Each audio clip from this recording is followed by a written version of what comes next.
Yá'át'ééh, my relatives.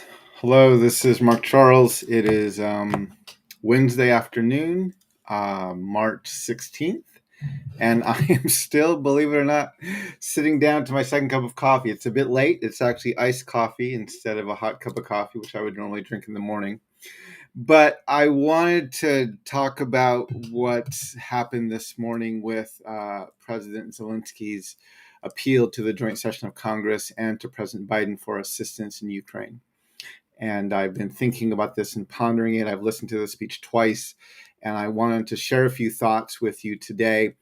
But before I do, let me start, as I always do, by acknowledging that I'm speaking to you from what's now known as Washington, D.C., and that these are the traditional lands of the Piscataway. And I want to honor the Piscataway as the host people of the lands where I'm living, and I want to thank them for their stewardship of these lands.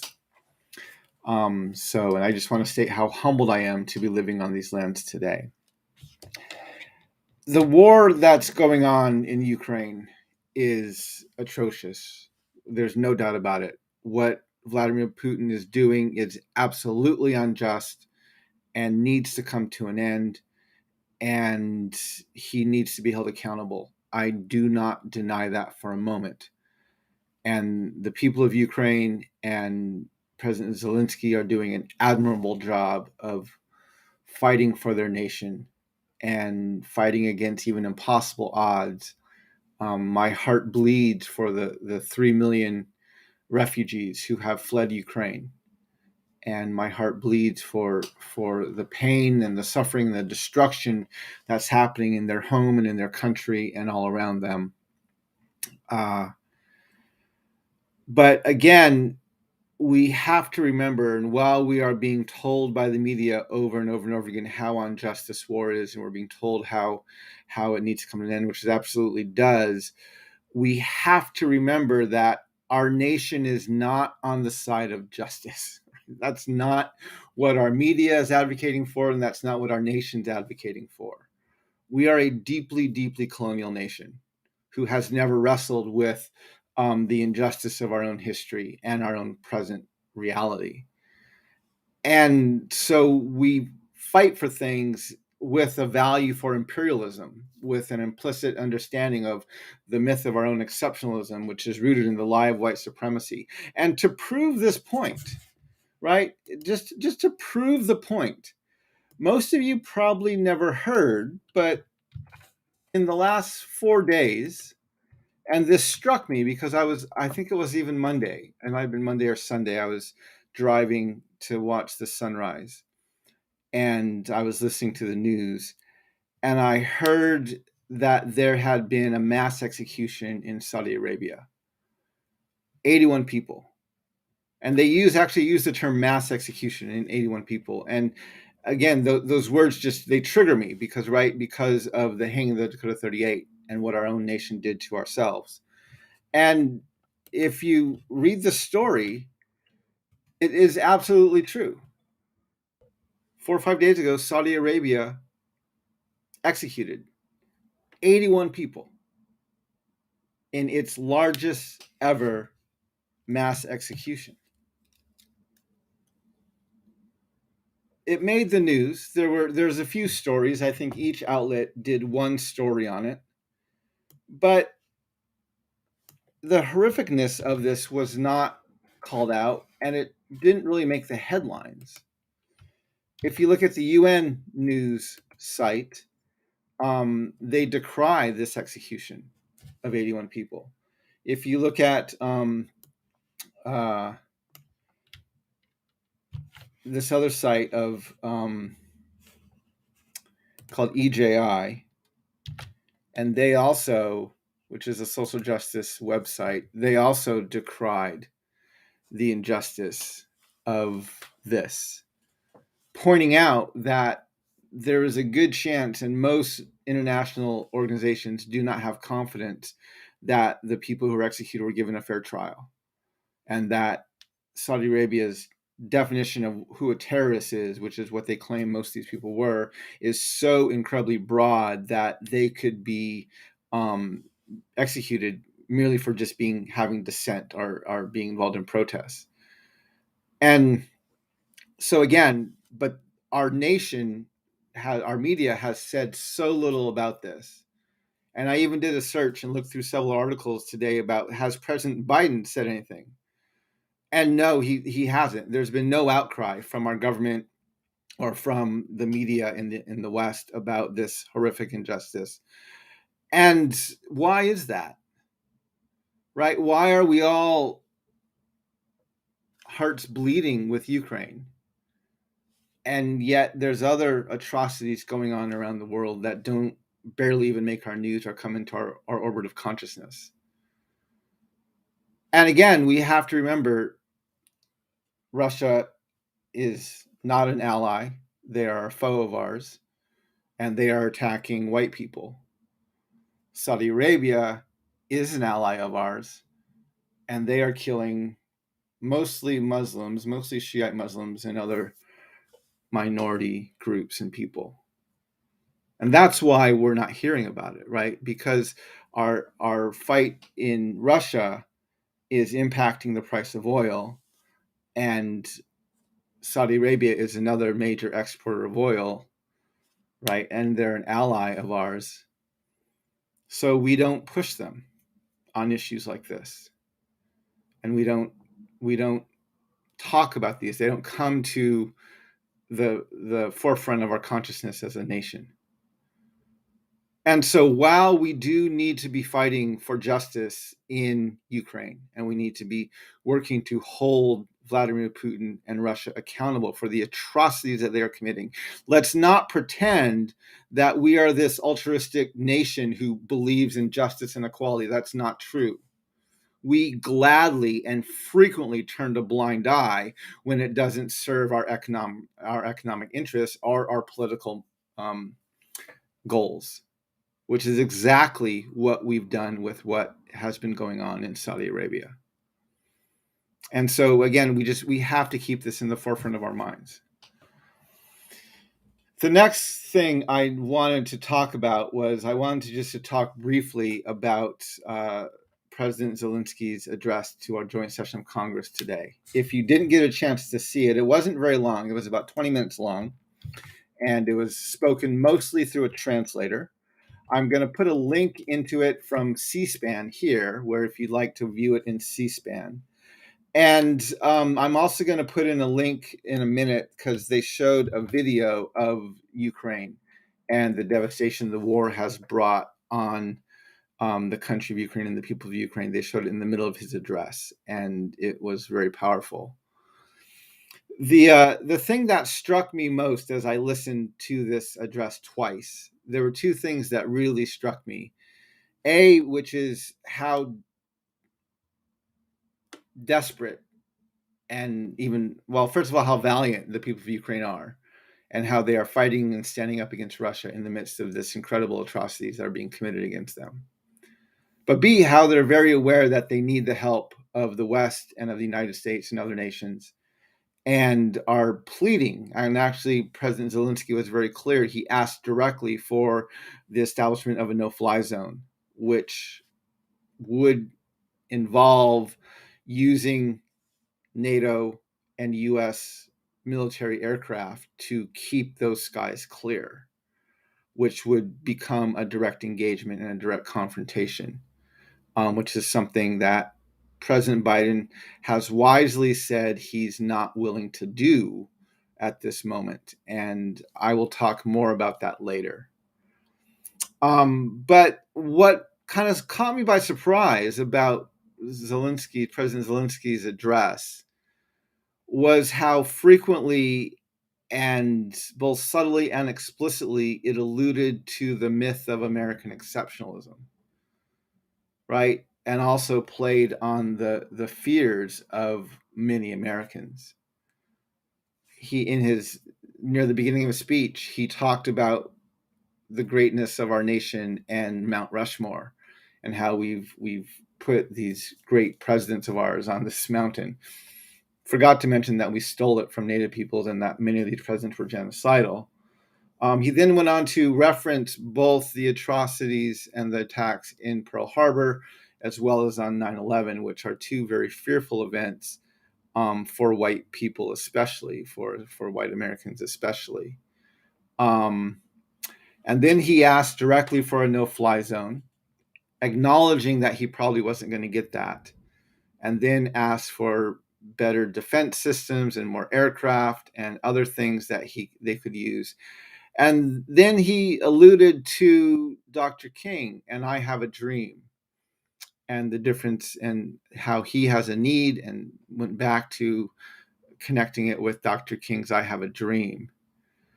Um, and then he talked about we need more sanctions. We need sanctions against all politicians who are supporting Russia, and called on all U.S. businesses to leave Russia, to close all the ports. And he talked about the forming of new alliances, something that sounded like similar to NATO, but not called NATO. And then he showed this very powerful video.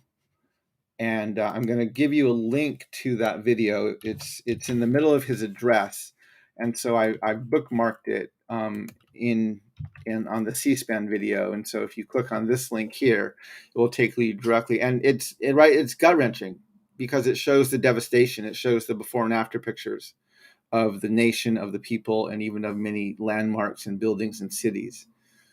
And there's no doubt what is happening there is gut wrenching and needs to come to an end. And then after the video, he switched into English, and he talked about how the leader of the world is someone who is the leader of peace. And then he directly addressed President Biden. And I'm going to put this in the comments so I can highlight it so you can see what he said. But he directly addressed President Biden at the end of his speech. This was at his conclusion. And in that, he said, I'm addressing President Biden. You are the leader of the nation, of your great nation. I wish you to be the leader of the world. Being the leader of the world means to be the leader of peace. Thank you. And that's how he closed his speech. Now, if you've been following me for a while, you know I've said frequently that, especially this is true in US politics, that if you want to run for president or any office, elected office, you need to learn to tell white landowning men how exceptional they are. I've given numerous examples of how politicians, especially politicians of color who appear to be a threat to white landowning men, need to really almost bend over backwards to assure white landowning men that they still believe in the myth of their own exceptionalism. And what's fascinating is when I see, and I've seen this myself, I've seen this in personal interactions I've had, not in the political sphere, but in the mission field and other places where I will be talking with local leaders, and they will be talking very honestly about America. And then when a white landowning male comes into the room, all of that critique drops, and they begin appealing to the white landowning man's ego and wanting, the support and the money and the funding that his organization can bring to them. But it's fascinating to see it happen at the national political level. And I don't deny that President Zelenskyy is in a very desperate state here. But to tell the President of the United States that, and he did say, I wish you to be the leader of the world. And being the leader of the world means to be the leader of peace. And I just have to say, President Zelenskyy, please do not tell white landowning male politicians from the United States that you want them to be the leader of the world. That is one of the most dangerous things you could possibly say to this nation, because that is their aspiration. This is why they have a doctrine of discovery. This is why slavery is still legal in our country. This is why our police forces regularly not only incarcerate, but kill people of color. this is such reckless and dangerous language to tell a white landowning male from the 1% that you want them to be the leader of the world. That is not going to solve your problems. Trust me. That will not solve your problems. This nation is in so much denial over what it's done. It can't even grapple with what we've done. And I'm not even talking about our history. I want to share with you a Washington Post opinion piece that was published just earlier this week. I'm going to share it in the comment section. And it's titled Putin Can't Win the War in Ukraine, but he can't afford to lose it. And I just want to read the opening few sentences of this piece. It says, here's the central dilemma of the Ukraine invasion. This is a war Russian dictator Vladimir Putin believes he cannot afford to lose, in the words of the U.S. Director of National Intelligence, Avril Haines. But it's also one he cannot seem to win. It took U.S. troops only 3 weeks to take Baghdad in 2003, but the Ukraine war is now almost 3 weeks old, and Putin is as far as ever from his stated objectives. That's what that piece says. Now, you've heard me talk even comparing what we did 19 years ago this month in Baghdad to what Putin is doing in Ukraine. And there's virtually no difference, right? We went under the guise that there was weapons of mass destruction there. We went in there for regime change. We went in there out of vindictiveness. And there were no weapons of mass destruction. We were lied to. And we started that war with what we called shock and awe, where we just bombed the hell out of Baghdad. And now we're writing op-ed pieces, criticizing, even shaming Putin that he could not fight his war, his unjust colonial war, with the same level of efficiency and effectiveness that we did in Baghdad just 19 years ago.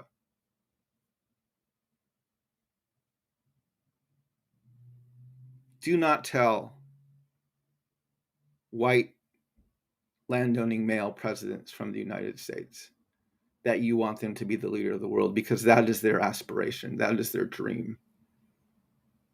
This nation is not currently fighting for justice. We're not currently fighting for equality. Those are not the values of this nation. While I do not deny that Ukraine is in desperate need, and while I know the U.S. is able and is giving some of that need, we are a double-edged sword, because we are just as colonial, just as unjust, and have just as big myth of our own exceptionalism as Russia does. And it was only 19 years ago that we were doing what Russia is doing today. But as was pointed out in the Washington Post, we did it much more effectively, much more efficiently, and we actually accomplished our goal. And now we're mocking Russia, apparently, because they're not as efficient at empire building and colonialism as we are. So anyway, these are the challenges, right? When we have other nations appealing to the myth of American exceptionalism because they need something, while that may help in the short term, it is not going to be good every time we tell white landowning men how exceptional they are. We only dig the hole that we're in deeper. That's what we do.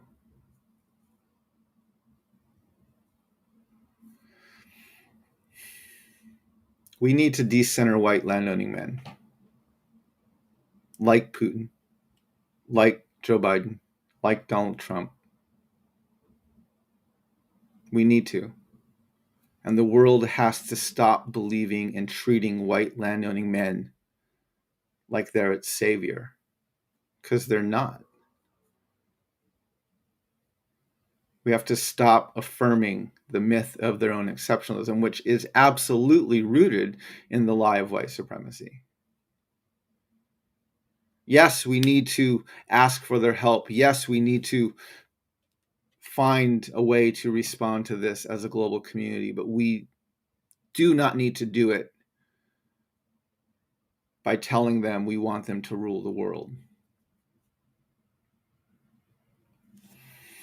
Anyway, these are some of my thoughts.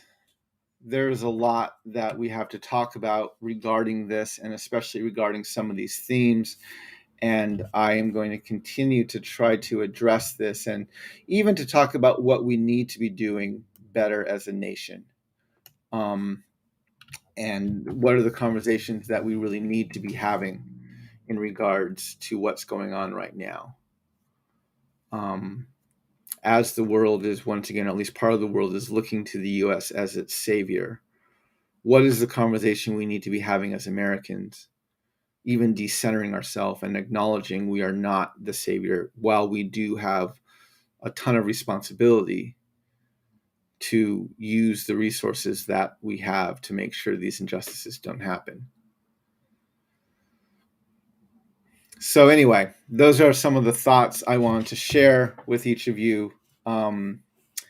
I appreciate everyone for getting on with me. I know it's a bit later in the day than it normally is for my second cup of coffee. It's still my second cup of coffee, but it's iced coffee instead of a hot coffee, because it's so late in the day. I like to drink cooler liquids during the day and not hotter liquids in the morning. So anyway, I hope that this is helpful and gives a little bit of perspective into this. And I hope that we can begin to just understand not only how action needs to be taken, but how deeply complex this situation is because of what's happening, the players that are involved, and even all of the unresolved issues of injustice and white supremacy that we have here in this nation, and how that just makes our ability to be a true force for good in the world incredibly difficult. Because when we hear the call to do what's right, we frame it in the way of, we are being called to do this because as a nation we're superior. And that's, again, that's what feeds the beast. It doesn't help in the long run. Anyway, I hope you have a good day, my relatives. I look forward to some more discussion tomorrow. I'm hoping to do another second cup of coffee earlier in the day tomorrow, hopefully even closer around 10:30 in the morning. There's a few other things I want to talk about. But yeah, there's a lot. I want to thank Andrea and Tam and Phil Fox for joining today. Terry, great to have you here. Steve, Yá'át'ééh, thanks for joining, Steve. Gloria, I'm glad you're here. Teresa, I'm so glad you're here. I want to thank everybody for joining this conversation with me this morning. Appreciate you sitting down and just thinking through some of these things. And I'm looking forward to the conversation we're going to have. I'm going to be doing a Q&A on my Patreon this coming Friday. And so if you're interested in what I'm doing on Patreon and you want to find a way to kind of deepen the conversation with me and support the work I'm trying to do, you can always join me on Patreon. I just put the link in there. But this coming Friday, I'm going to be doing a Q&A on Patreon that we can even address some of these issues if we need to. But I can't have my relatives. I hope you have a great rest of the day. Walk in beauty, and may we learn how to walk in beauty together. Hakone.